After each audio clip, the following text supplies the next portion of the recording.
It's so nice to see so many of you again. I'm glad we're back, in such a beautiful place, and with such beautiful, intelligent people.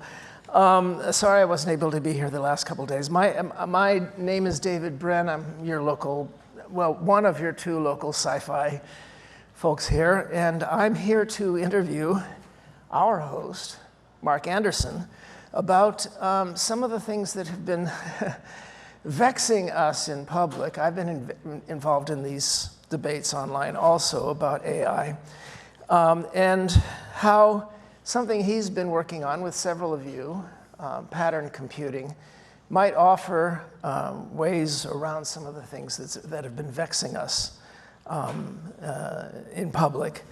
And so let's dive right in, Mark, and why don't you tell us, what you mean by, well, we've heard about pattern computing. What do you mean by pattern discovery, and how does it alter from regular discovery? Right. That word was around, David, before we picked it up and stole it and made it our own, which we've done, I think. And it's the output, to be simple. If you had the most wonderful machine or system for looking at, discovering patterns and learning all about them, which, by the way, is the game. That's the big game. The output would be pattern discoveries. And this was a theory that came to me from the work with SNS, and only became clear on a compute landscape when we built the first pattern computer. So I had learned earlier from working on pattern recognition and doing SNS work that the wider the funnel, the more the data, the more variety of types of data you use, the longer you study something, the better your memory, the more you can sort these things into boxes and so forth. You suddenly find things like the Chinese national business model that nobody else had by accident. And it's like, whoa, that's a pattern discovery, right? And so I'm not a big metaphor fan, but I think if you think of AI today as glasses, they help. And everybody's got neural network glasses, right? They're neural network. Everybody who says AI is pretty much doing that. If you go backwards, you think, what was the world like when Leeuwenhoek invented the first microscope? And he saw all those little things down there. Wow, whole new world. Or if you go forward, you say when the Webb telescope was finally put into play, and they saw that, I think, something like 30 out of 31 predictions being made by the standard theory were now wrong. There's the real world. There's the real cosmos, and no one had seen it before. Wow, big day. And I think that's what we go through every week. So the excitement of entering old arenas of study, like cancer or biology, and then turning all the lights on, in a sense, and finding all the patterns that weren't apparent until then, and learning about those patterns and then doing something with them. Those are pattern discoveries. They're different from what was happening the day before. That's incredible. It's like being able to work in parallel instead of having to, in 3 dimensions, rather than having to work. That's correct. Linearly in a chain.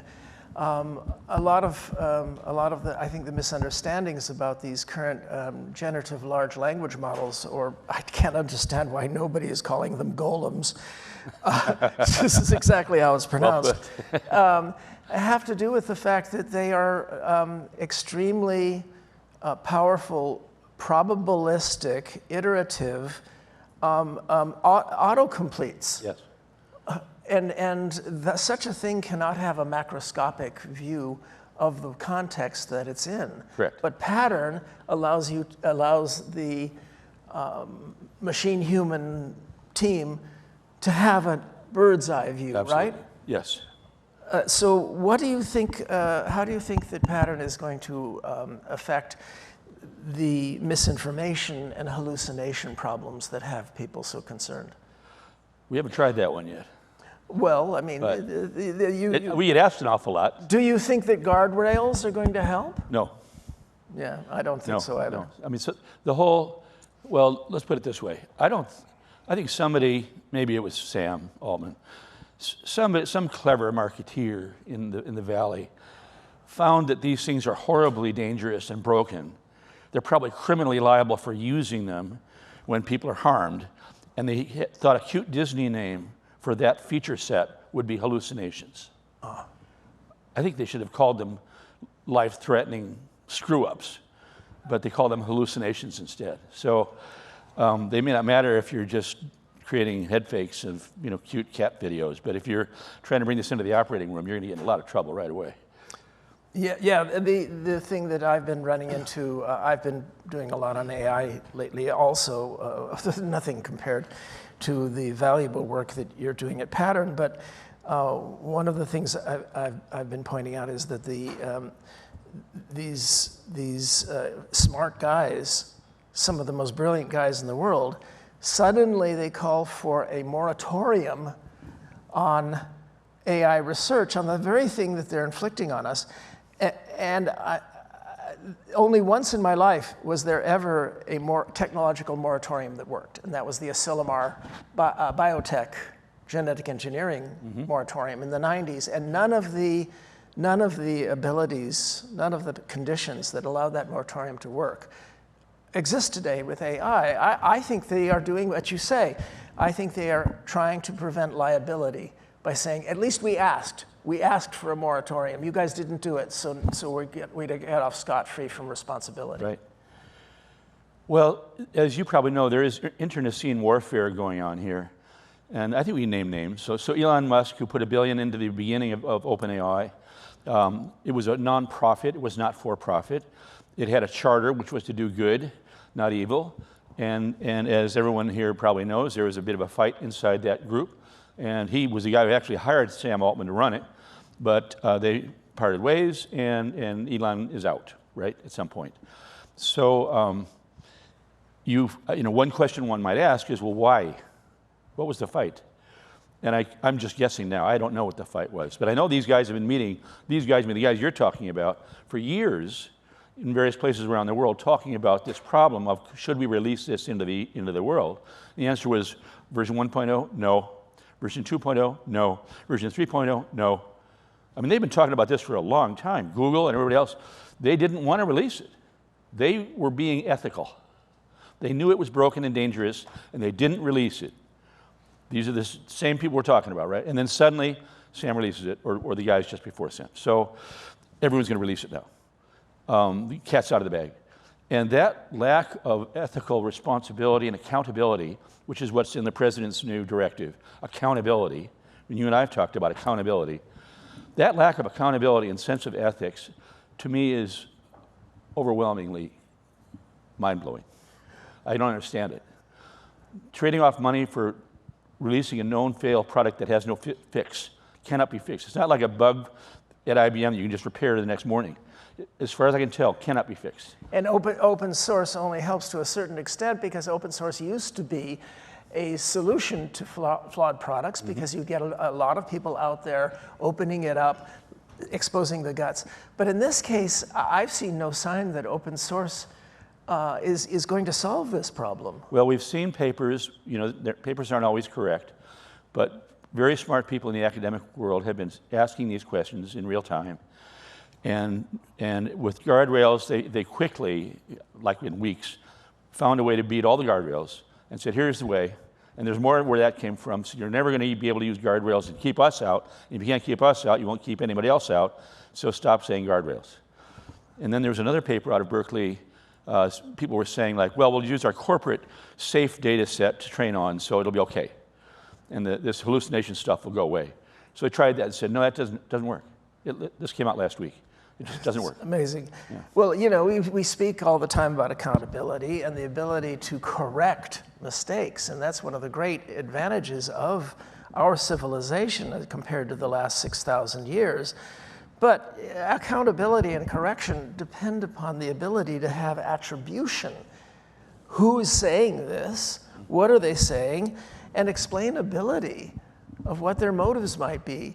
How does Pattern offer a possible way to look at the explainability or attribution problems? Right, and let's just do explainability first and then do attribution. Okay. When I just made this little joke about everyone's doing neural networks, that wasn't a joke. I've been into private meetings where all the top guys in the country were in the room, and I was able to ask them, when I say AI, you mean neural networks, is that correct? If not, raise your hand. Nobody raised their hand. Nobody, not IBM, not GE, nobody, not Google, nobody. So, and IBM's supposed to be providing us with an alternative. well, they are, like Watson. Yeah. That's an inside joke if you don't. Yeah. So they're still selling it, even though they sold it. They sold it. Now they're selling it again, but they sold it. But they sold it. Now they're selling it again. I have a reason that I'd like to talk to them. But Yeah, we'd all like to talk to them. yeah. Yeah. So if you have neural networks, they have this very famous problem called the black box problem. And it's really simple. You can get a high prediction on some particular outcome, not hard to do with a neural network, but you cannot see inside what happened, so you cannot learn the how and why of what it did. Boundary conditions of starting data and a final set of rewarded conditions if you reach something that looks like this. And evolution takes place inside the black box, and it starts giving you this, and you have no idea what's going on in between. And anybody who says they do, as far as I can tell so far, and this, I think I can say this in open court here, Berkeley Laboratory, Berkeley National, they say the same thing. Right. So it's not just me saying this. But since no one else can do this, if they say they can do it, to be kind, they're misstating the obvious. They can hint. There are things in the statistics called hinting. You try to reverse engineer something and see if you can recreate the outcome. But nobody's going in there and looking clearly at what you just described inside that box and knowing what happened. Yeah, DARPA's actually putting out contracts for Yes. attempts to at least audit That's right. some of what's going on with that man behind the curtain. Correct. Or that myriad of little men Correct. that results in this. So that's the landscape today, except we have it. Pattern. We got it by accident, I think, but we have it. And the reason we got it, when I say it, it'll be really obvious. We wrote our own mathematics. So because we did that, we automatically had it. We wrote it. And so it wasn't a black box. We didn't use a neural network. And of course, we knew what it was doing because we made it do it. And the result of that, happily for us, is we now have not one but two products that are doing this explainability thing. We had a top secret project, which is no longer secret, and it took about 2.5 years. Very, very smart guy working on it. And now we have, within the true XAI world of pattern, we not only have ICE XAI, which is Iceland, one of our engines, for the math that we wrote, but we also have another one called Neural XAI, which can go into a neural network and see how it's doing what it's doing. And I'll tell you one thing that I think will make you very happy because I know who you are as a physicist. We needed a demo to prove we could do that. And so our clever guys at Pattern, and women, made a demo, which I can share with anybody. I shared it with one crowd one time, and it was so far over their heads, it was just blank stares. But here's what we were showing them. Water flowing by a rock. Data taken from the water. So it's showing water flowing by a rock. And then running a neural network against the data of the water flowing by a rock. Stop that. Now go look at the neural network doing that again.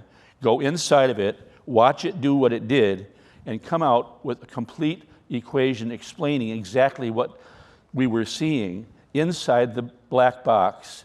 And what you get is the Navier-Stokes equation. Fantastic.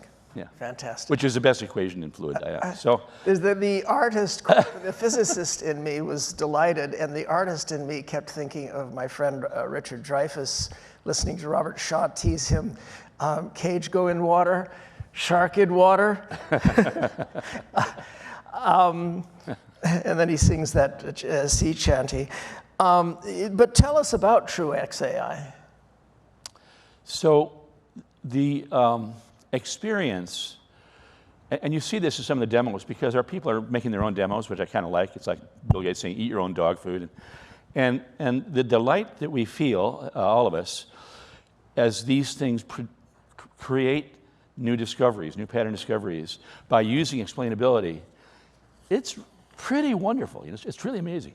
So as an example, We just recently announced new drugs for high-grade serous ovarian cancer.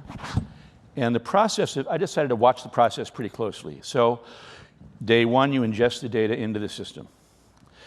How long did it take before we found 31 new patentable drugs against a disease that has no treatment whatsoever? It does not have a direct treatment. 6 weeks. Wow. Amazing. And then we filed not bad. And then we file patents, right? File the patents, okay. And then we start testing. And of the 31, so we go to an outside labs, not us testing, it's Charles River or somebody well-known. And it turned out that out of the 31, 5 of them have now shown synergy against that cancer in real-life testing. And 2 of them, and we'll show, by the way, we'll come back to this. We're going to do a little demo tonight for those who are coming to the pattern evening. You'll see a live demo. 2 of them, there's this chart of the tumor growth with no drugs, and then tumor growth with bad drugs, and then tumor growth. 2 of these just flatline the tumor. Nada, nothing happens. Tumor does not grow. And when the team sees this, it's like the moment that the person in charge brings this to the team, it's pretty quiet on the... Have there been any tests of side effects on healthy tissue? Well, coming up. So our strategy for that part of pattern is not to go into human trials. But we are intentionally picking genetic expressions that are druggable by FDA-approved drugs already for other diseases. So we know that separately in this combination, these have already been tested to be safe and effective. So it's the intersection of them that we want to know. So this doesn't overlap with the new protein folding design systems, right? Relevant, yeah. Yeah. So no, it's at the off-the-shelf level, but finding new uses for off-the-shelf. Correct. Right. This should be the fastest way to market, the safest risk-averse way to market, and so far, so here's what's happening. We're working on the top 5 cancers. Top 5 killers in the world, and all pretty much in parallel. And we are creating, the bio team at Pattern, we are creating 5 new, novel, patentable drugs against one of those top 5 cancers every month. Wow. And we've been doing that for 2 years. And of the 5, at least 1 per month testing to be effective, meaning killing or arresting the growth of those top 5 cancers. Just sifting and finding the things we already own. Yes. That's incredible because, yes, of course, it speeds up the deliverability fantastically. Correct. And the reason, one might say, well, how the heck do you do that if it was already known? We can see gene expressions against those poor people who are dying from those diseases better. We see more patterns. We see the patterns of these expressions. In many ways, we can see them as they express against the disease. We can also see them as they act together in families of action. And that helps us, that explainability of seeing that helps us pick 2 places to attack. Well, it's just like your discoveries regarding the Chinese business model. Being able to mine things we already know, just because you can step back and look at them in 2 or 3 dimensions. Well, it's better than that because we read all the literature from the data set we're using for triple-negative breast cancer. That was our first project. And all the papers were on 1 gene, 2 genes, 1, 3, 2, 1, that's it. The first time we did a run against exactly the same data set, it's called MetaBrick, it was open source for 20 years at Berkeley. We saw over 50 genes, not 2. And of course, it's cancer, it's cancer, it's not tennis, so there are a lot of variables here and a lot of things going on. But by being able to see that many patterns, and then what you said, so we're seeing new genes as far as science was concerned, and then we're saying, let's learn about those in patterns, and then let's use those patterns to make combination drugs. Fantastic. Yeah. Well, all right, you're also very interested in trying to deal with the problem you spoke of just a little while ago, and that is the fact that people don't know who and what to trust anymore. And there's talk of trustworthy computing, but you have a term, trusted computing. Yes. So Bill Gates made up the term trustworthy, and it was good use of the word, at a time, you may remember, when we were less worried about that as a society. And Bill decided that he had to make everything at Microsoft more safe. And he came up with the term trustworthy, and that ended up with the TPM module, and you know, the motherboard has a chip on it, and you double check that that's the person, you choose that the person. You can authenticate people, and you can authenticate IP addresses. All that stuff's trustworthy computing. Trusted computing is what it sounds like. So let's do the opposite first. Let's ship GPT-4. What worse thing could you do for society in terms of trust than get everyone to be running this form of AI when they know darn well from Time magazine or something that it's going to be failing them? Well, I had an editorial in Newsweek about 6 months ago, so forgive me. So Take your pick. but it was about this very issue, and that is that we need to look at ourselves, take a look at our own history of the last 6,000 years and how we were subjected to predatory humans.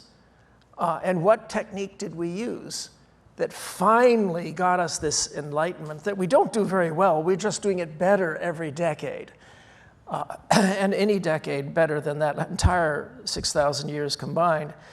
And it comes back down to accountability. I mean, the metaphor I use is this: when you are attacked, and you have been, I have been, but you have been attacked many times by a predatory, hyper-intelligent life form, parasitic life form called a lawyer. And we're just kidding up here. what do you do when you are attacked by a hyper-intelligent parasitic life form called a lawyer? What do? I hire my own parasitic. and so the question of accountability may come down to reciprocality. If we can get the AIs, because only an AI can track an AI, if we can have a reciprocally competitive process, that's what we did for the last 200 years, ever better, is that you sick the powerful on each other. I'm afraid you're right. But, you know, I'm back to the first thing we were talking about. Do we really have to go through this? You know what I mean? Do we really? And so apparently we do. But in computing, we've spent our lives watching the compute landscape change. And I thought we were on a different track. I thought it was like, well, Windows 1 kind of sucked, but you know, Windows NT got better, and then here we go, and it's getting better. And Linux is a really pretty secure environment, and it gets more secure. It's getting better. You know, WinWord wasn't great in the beginning, but it's pretty good now. And on and on and on. That was the arc. It wasn't like, let's knowingly ship stuff that breaks and hurts people and just see what happens. The latest version of Word is just... He's a writer. Okay, WordPerfect then. I miss WordPerfect. I know you do. Yes. So anyhow, that's a backward step that I didn't see coming. I didn't think anybody would intentionally ship flawed software and then try to get rich off it. Cory Doctorow calls it the enshittification He does. That's a good term. of many areas. Clever guy. Yeah, a clever guy. Yeah. So in any event, well, what's next for Pattern? What's coming up? Well, again, we'll talk about it tonight. We have these kind of major areas of organization, and each one has its own destiny, I think. I like to think in terms of technical destiny. I think that if you're Tesla, you have a technical destiny. If you're SpaceX, you know, if you're Pattern, you have a technical destiny, which comes from the nature of the technology you're using, if you're lucky, if you manage it well. And so we have different technical destinies for each of our 4 main areas of practice, but we also have a shared technical destiny for everybody at Pattern, I think. And one thing that's obvious is we're going to keep improving the ability of our discovery engines forever. It's not like a fire and forget. It's like every day we're working on improving these engines. And so one core answer to your question would be, whatever we're doing now, we're going to do it much better, much deeper, with more media types, video and more dimensions and higher dimensions. with more people, with more types of work, because the engines are agnostic. If you try to be a little mouse inside the engine, imagine what you're seeing. The engine doesn't really care whether it's seeing jeans or iron ore from Australia. They just do their job. They find patterns. So it's the human's job to kind of restrain things and keep them focused on one or more areas. We have one area, so Starbright. I don't know the answer, but I know we have choices to make because we picked the top 5 cancers. So where do you go from there? You go to rare diseases, you do that. You could stay with the same cancers you're already working on, you do that. Or you could say, you guys do those, and we'll keep adding more and more cancers. There are a lot of cancers out there. I don't know why we wouldn't do that. So I think that's probably what's going to happen with Starbright, with that part of the team. But then there's this other thing we haven't talked about called prospectral. And that's a whole different animal. So do you want to talk about that? Yeah. Okay, then we will. Berkeley Laboratory came to us some years ago. We know them well, they know us well, and they said, we know of a technology called hyperspectral, which we think is much more advanced than others understand, and it would fit your mathematics quite well. Just be aware if something comes up. Well, thank you, China, it came up. It's called COVID.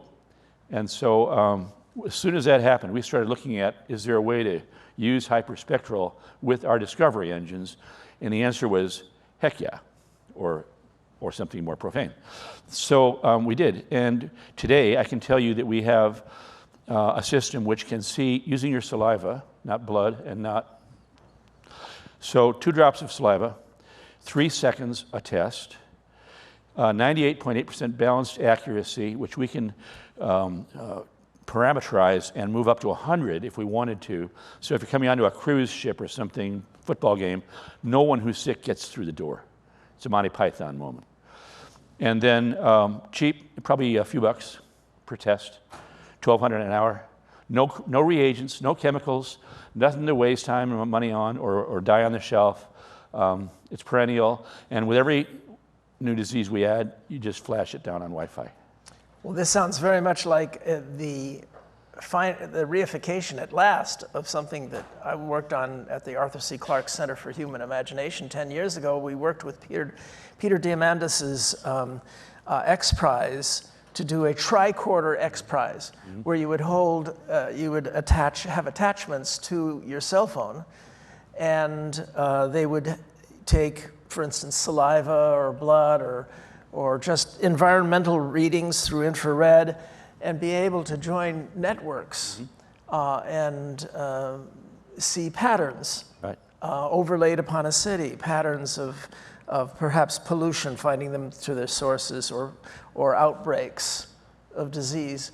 And it seems to me that what you're talking about is that the X Prize, the tricorder X Prize, was 10 years premature, and that now the computational ability and the sensors are coming together to the point where this notion of empowering citizens who already have these slabs to be able to do this could be possible. Right. We're not there yet, but we're getting close.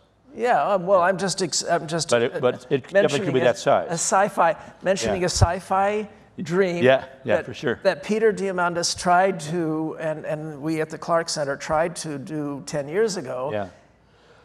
You are creating. We've got one. The core abilities that would enable this to be tried again. Correct. So where we are right now is we have testing centers around the world. We are testing in Chile for 8 diseases at once. It's partly under an FDA, so we're trying to get the FDA ramped up, for this whole idea. So we're testing for COVID plus RSV plus flu A plus flu B plus 4 more, all in Chile. And then we're going to be testing elsewhere, U.S. of course, and then India and Europe and Africa, I think. So, and this would be a small analysis unit that would be able to analyze, say, for instance. Well, what it is, it's about this footprint, and you'll see one tonight if you join us tonight. And then, it's this high. Say it's 7 pounds. You'd put a small battery in it, drive it. It can be mobile.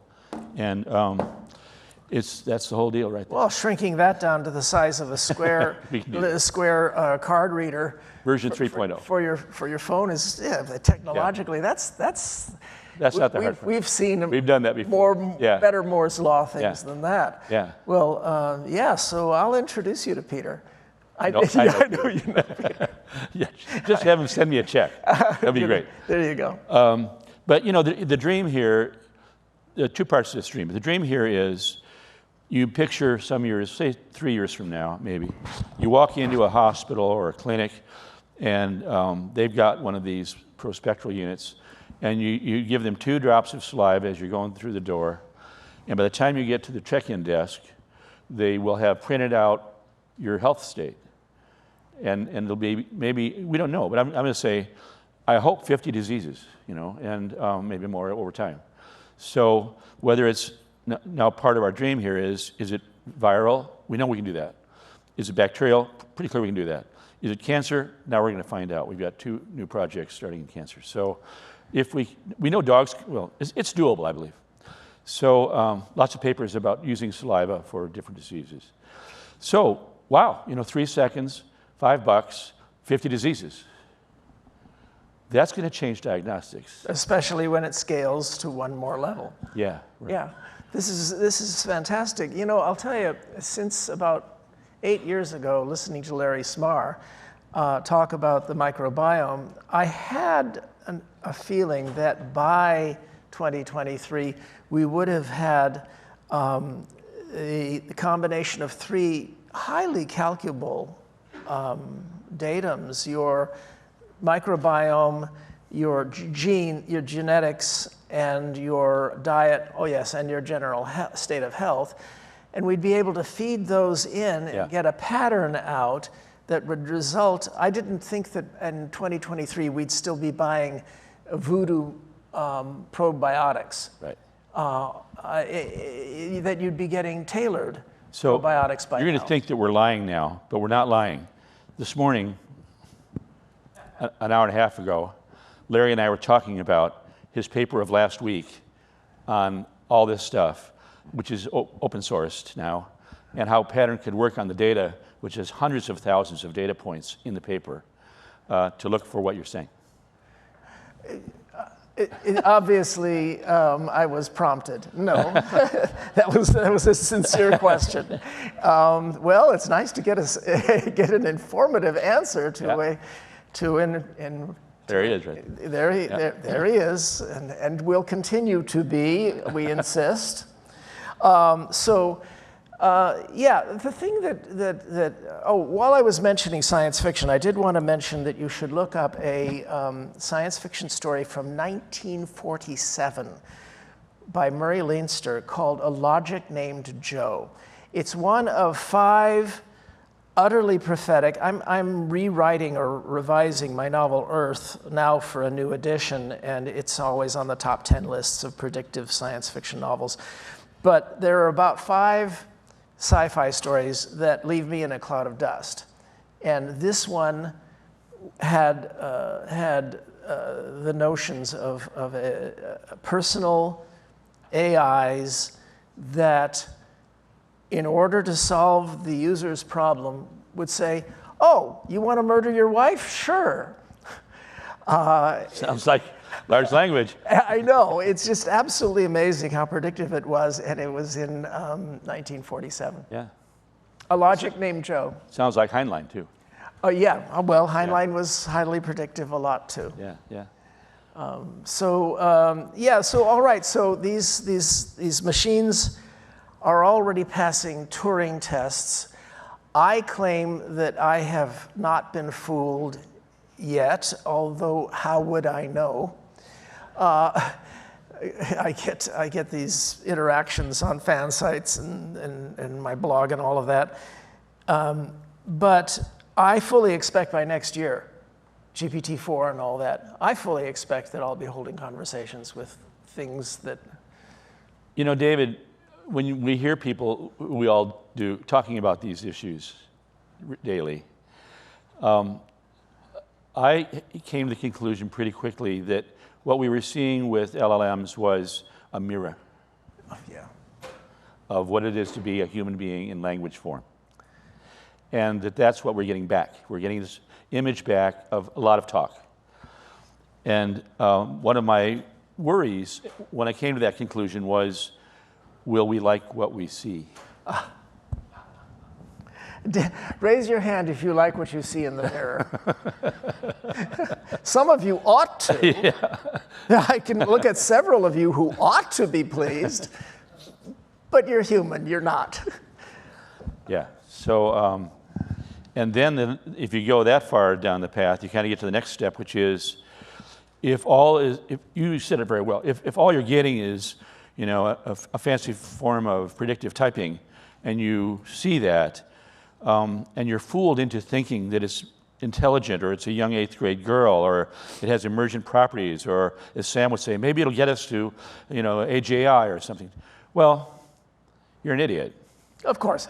There is no way that by definition LLMs can be sapient. Right. By their very fundamental operating system. But something else might, and when that something else emerges, it will have language abilities instantly. Yes. Through LLMs, just like John Hurst and your other mavens in the next panel talking about robotics. Now they're doing backflips, so whenever an actual AGI appears, it will instantly have arms and legs. I'm not even going to talk about that. Well, they will. They will. Yeah. So, but I'm not. So I'm not as big a believer of AGI as other people are. But where I would like to take this for one more second is, you'd asked about you're talking about the Turing test. The next step on that progression of thinking, I think, is the reverse Turing test. What does the computer think of you? And it may grade us more harshly than we would grade them. And I think that's going to come up, because it's not a question of can the system, by reading all those sentences on the internet, fool you into thinking that it's read all, you know, but it could easily be that the system will instantly grade you for your IQ, or what do you want to call it, your Turing Q, and decide that you're not a very good human being, or you're not a very interesting human being, or they don't like you as a human being, or whatever the human being thing is going on. I don't like that. Or I'm not going to talk to you. Or I'm going to give you the stupid answer because you're not smart enough to know there's another answer. Why wouldn't the system do that? Well, this is actually one of the questions I raise all the time on online interviews, and I pause and I say, look, whether there are aliens in the asteroid belt, or whether there are AIs that exist now or exist 5 years from now, any of those combinations are probably listening to me talk to you right now. Right. On this podcast or on this radio interview. And so I'm going to stop talking to you humans out there listening, and I'm going to, hello, kids. This is Grandpa talking. And I give them a little bit of a thing about how to judge us properly. Because after all, for all our faults, we're the first civilization that ever made you. Made the AIs. Right. Well, there's another aspect to this too, which people don't like to talk about much, but we all have dogs, and there's a reason. It is the only living being in our lives to give us unconditional love. I'm the only one. You know, it's no matter how great you are as a wife or husband, the dog is the only one in your life who really gives you unconditional love. And so, why not have that? Well, us being the dogs for them? I'd like to have that all day. And, you know, and my Siri, whatever it's going to be called, will always be forgiving, kind, thoughtful, remind me of how whatever I am. And why wouldn't they? Well, there was one movie that portrayed that. Yes. And that was Her. Yes. The movie Her. But the problem with Hollywood is that cheap dystopias, and mind you, I've written post-apocalypses and dystopias, but most of the directors and the writers out there, they just go for the reflexive ones that only serve the function of destroying our morale, our belief in our ability to solve things. Whereas these tools, your tools, Pattern, and some of the other really smart ones that I know of and that some of you know of, the whole notion is that we need to synergize with them and find ways that we can be partners and work together. Now, I do believe AGI will come along,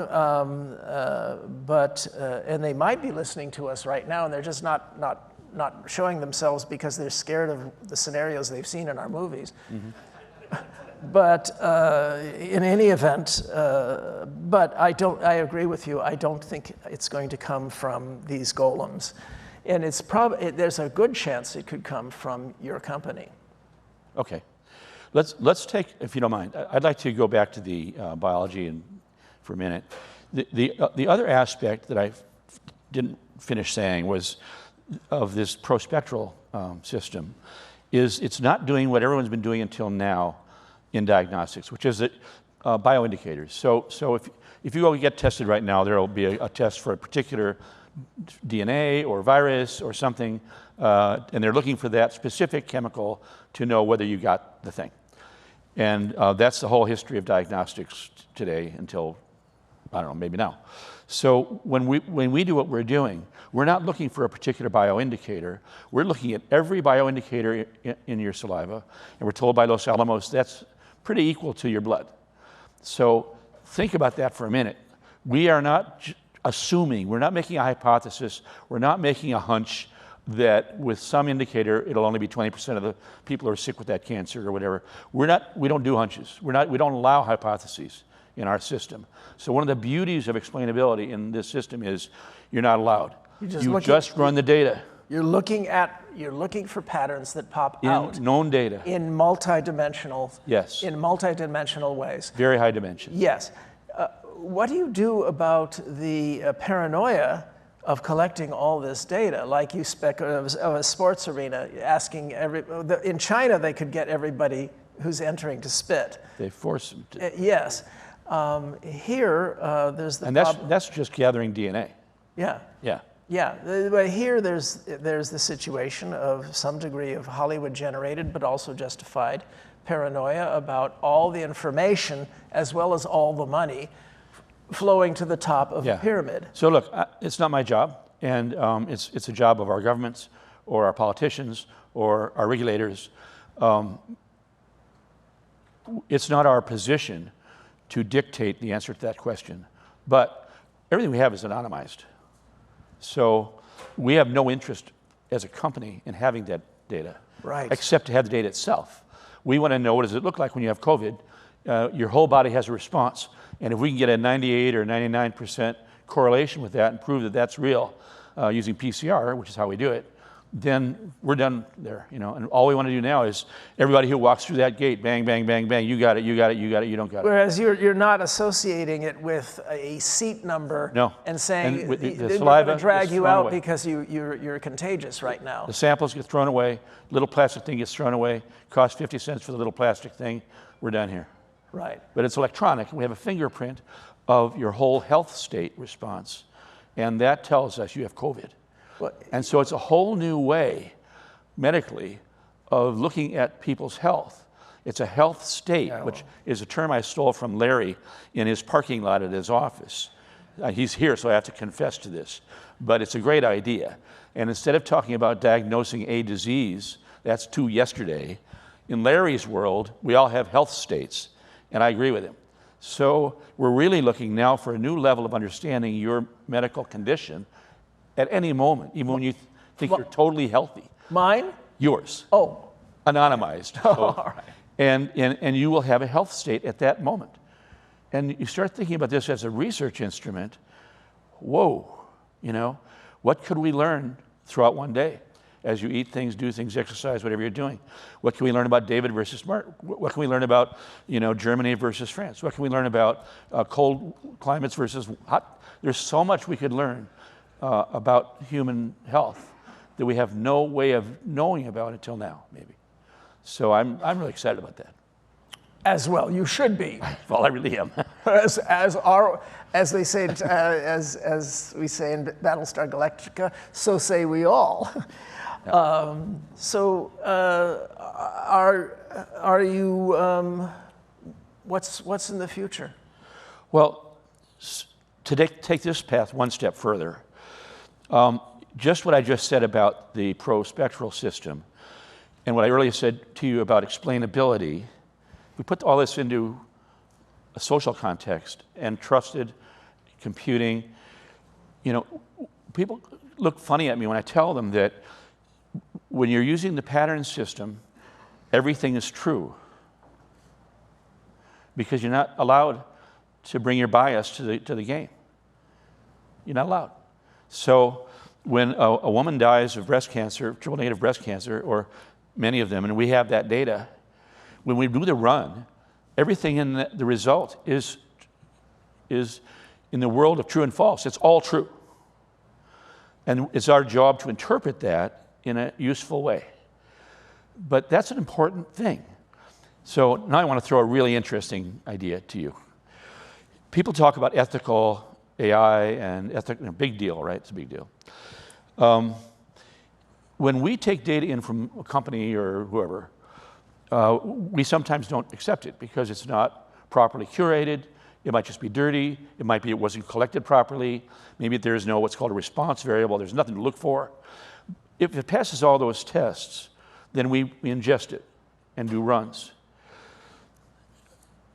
It has to be that clean and that well curated and all that stuff for the system to work properly, because it's looking for truth and, you know, about what cancer drug to get or something. So when we run that, a mathematical definition, and now I'm making this up, of ethical AI could be that in order to make pattern discoveries, major pattern discoveries, you have to have ethical AI. You have to have, if you define it by the way I just did, in terms of data, the lack of bias in data and of broken things allows us the luxury of getting great or major pattern discoveries.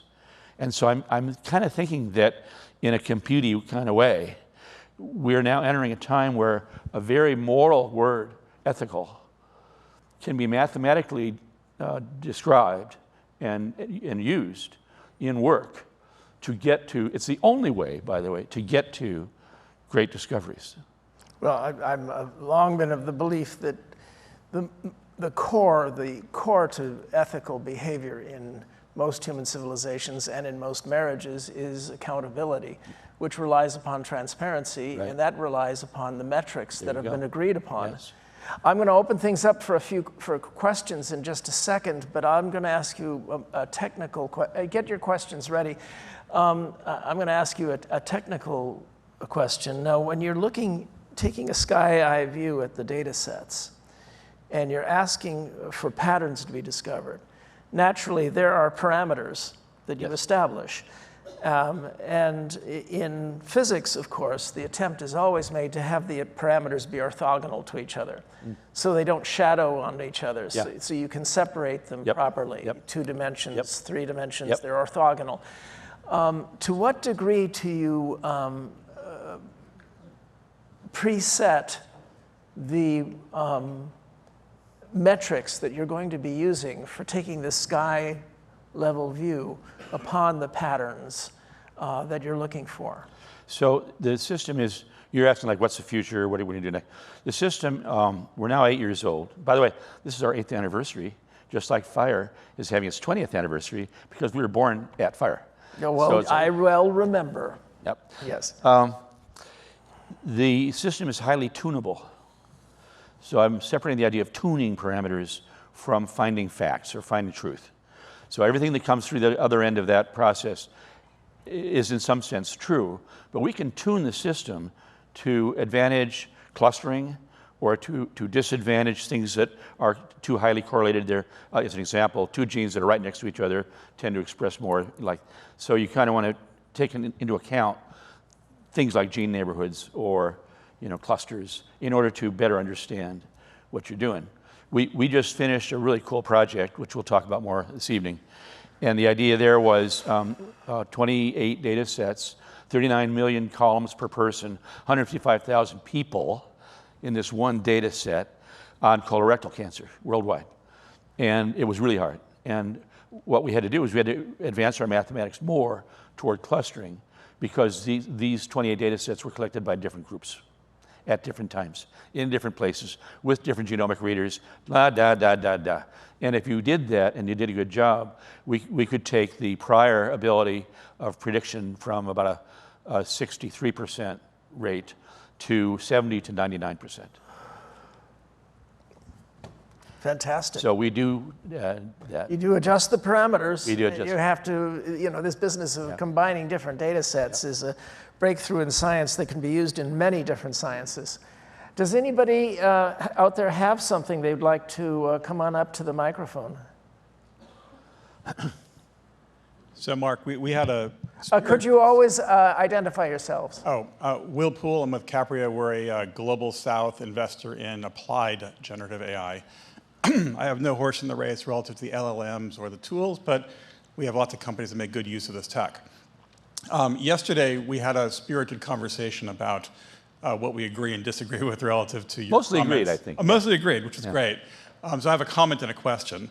First, the comment, I think you've insinuated that maybe OpenAI did a disservice to the world by letting a technology out that is broken, right? And which many people have made that argument, and maybe even they've made it themselves. But I think it's safe to say that with the release of the 2017 paper from Mr. Hinton and what's happened since then, the genies are out of the bottle and copulating in the clouds. True. There's no putting them back, True. right? So I think that now the question is, what do we do? Right, because that's just the way the world is. Whether they're in China, whether they're being done anywhere, there's just no going back. Right. Okay. So that's my comment. My question to you is, given I think, and I agree with you that there's very much limitations of what the LLMs can do today in terms of accuracy and with the hallucination problem, but nonetheless, there's many things it can do well, in my argument. And my question to you is, have you thought about where you would allow that a LLM that might hallucinate sometimes, that might not have the level of attribution that one might want, but there are places for it to be used? Sure. That's my question. Yeah, and with your permission, I'd like to do a little disclosing here from our conversation. Sure. So Will is investing in companies with this kind of question in mind, I think. Yeah. And Will is very smart, which you all are. And he came up with an approach which I agree with, and I'm going to say what it is. I didn't invent it, by the way. I just all right. Well, anyway, he's using this technology for what it was made to do. So he's not using it in the operating room to figure out good medicine. He's trying to use the NLP, the human language aspects, which it's good at, which you mentioned yourself. So, well done. Yeah. And there are a family of those things, and God bless you for investing in those things. I think what's going to happen probably is the left side of the brain and the right side of the brain, in a way. So pictures, videos, art, writing, things which are no harm, no foul if there's something wrong in it, something untrue in it, something false in it. Whereas operating room, no chance. Well, but let's just take the argument for a minute, though. The humans but Will, make we have to let too. other people ask questions. That's fine, but humans make mistakes too. Will, so we have to do that. All right, I'll let. But thank you for asking. Hi, Rick Solomon. So you touched a little bit on XAI, but I think it would be instructive if you could talk about the types of applications that is really important for XAI, in the real world, and what types of companies you're talking to, or where the technology could go. Sure. So as I mentioned, Ricky, we've got these two things. So when we're working using our own machines, we tend to use them agnostically on everything we do. So we come to the party with XAI in mind. It's integrated into these discovery engines. So literally, as I said, everything from mining to medicine. But when we're using the other one that does neural networks, we have a very specific thing in mind. And that is, we can see society, first in Europe, now here, it'll be worldwide, deeply concerned about the black box problem of neural networks, turning you down for a service, and even if there's a law in place, which there is in Europe, not being able to tell you why. And there you go. I mean, what do you do? How do you fight back? How do you appeal? And you can't. So, and they couldn't help you because the owner of the bank doesn't have a clue why you were turned down, probably. So that's a great place to take Neural XAI, which we're going to try and do, and use that as a certification for that bank or real estate office, or whatever it is, so that you, the citizen of the world, have a decent fighting chance of knowing why you were turned down and making an appeal if you need to. Thanks. Terrific. Hi guys, Mark Prensky. I'm just going to bring up a topic that's worried me for a long time. We're talking about standards for AI here. We want them to be ethical. We want them to be trusted and stuff like that. We have different standards than we do for people, right? Because we let people hallucinate. They become famous science fiction writers, right? And I think he's talking about you. I'm teasing, we've gone back a long way. But I just see every time you say that the AI shouldn't do this or we should protect it against this or this, we let people do all sorts of things. We let them have free speech. We let them have this, and what we regulate is the harm that they do. Mm-hmm. So after the fact, right? Typically. That's accountability. Okay, that's okay, but we don't do that much for people. Is this a question or a statement? I'm wondering whether you think there are two standards, and that's the question. Oh, sure. Of course there are. You know, when you get into, how to put this? Well, the machines are adolescent, for one thing, and we have to keep our eyes on teenagers. I don't think that there's any reason to equate these two things. A machine is intended to be 100% reliable, even if it's not.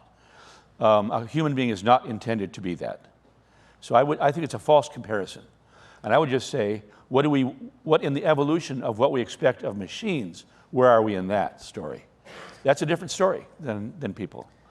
Quite different. And you said the right word, evolution, because for 6,000 years we had no methods of preventing the nastiest and most brutal human males from abusing 99% of our ancestors. It's only in the last couple hundred, it's gradually improving, that we have managed to find new techniques for abating the calamities that have afflicted humanity. And we're not very good at it yet, but we're getting better year by year. So Prensky, you have to sit down now. Thank you. I am sitting down, and I thank you, and to be continued. All right. Thank you. Hi. Hi, Greg Brando. Hey, Mark, you were talking about this was released on the world and no good, LLMs, right? So why not just let it fail on the marketplace? Yeah, it will. I mean, it's totally going to fail in the marketplace, right? We don't have any choice, as was just pointed out to us. Okay. Yeah, we don't have any choice. And if it's failing in the marketplace, what do you see is going to replace it, if you have any ideas? Right. So I guess we didn't know anything about LLMs, or I didn't, when we started Pattern 8 years ago. So we didn't design Pattern to be the next step. But I think accountability, transparency. I mean, Eric Schmidt, Elon Musk, all these people who I do respect a lot are saying the same words in different ways. Transparency, interpretability, accountability, explainability. All these things are coming from very, very smart people who, I mean, Eric ran Google for years and years. So they know this stuff really well, back and forward. He probably helped invent this technology, but didn't release it. So that's what's next. I think people will turn, after the failure in the market, and we're seeing the VC market already. VC money going into these things is down to half of what it was. I think we're going to see a big backlash about trusted computing versus untrusted, and that's going to be a backlash emotionally. And then there'll be a business backlash because people get sued by lawyers, just like OpenAI is getting sued now.